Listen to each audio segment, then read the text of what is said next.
lang, hindi na siya work lang. Parang magkakapatid na kapag ka may problema yung isa't isa, madidependengan mo yung kasama mo.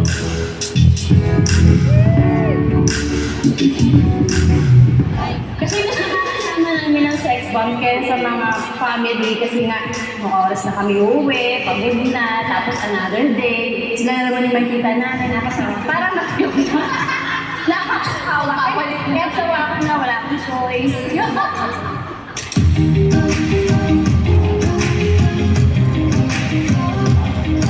Nag-join kasi ako, nasa 30 plus na kami.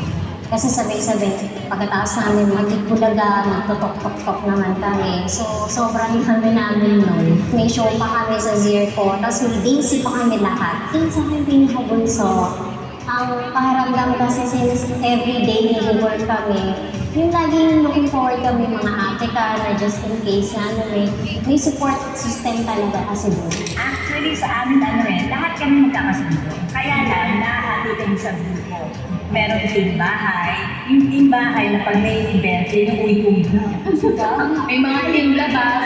Mga team labas, after ng show, after ng rehearsal, yan yung mga magala pa, nag-morning, ganyan. Kami wala kayong pakialam katulog namin, 2 hours lang, 4 hours, basta mga gala. Kami namang team bahay, gustong uwi-uwi na.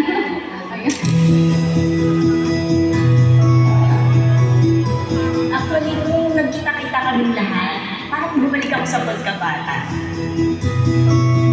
Siguro po masasabi ko po na mas malalim na kasi mga matured na, share ko lang din yung pagkawala po ng mama po ni Grace. Nandun kami sa kanya na, happy lang, kaya mo yan. Alam na, yung mga advice po na pang matured na hindi katulad dati na syempre bata ka pa, hindi mo alam na i-comfort yung namatayan. Kaya sobrang thankful din po kasi ako na andyan po sila na parang mga totoong kapatid ko. Ayan, nagpapaiyak ka.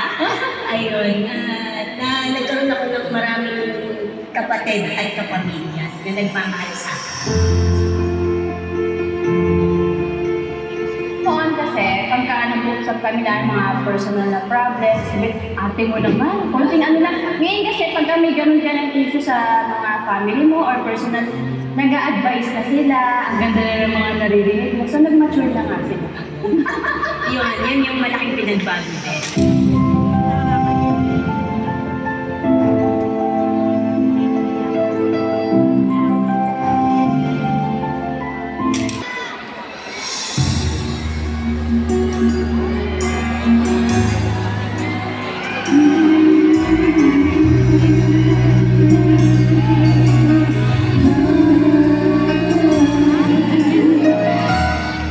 Sa panaginip na ito, ating pangarap ay nagkatotoo.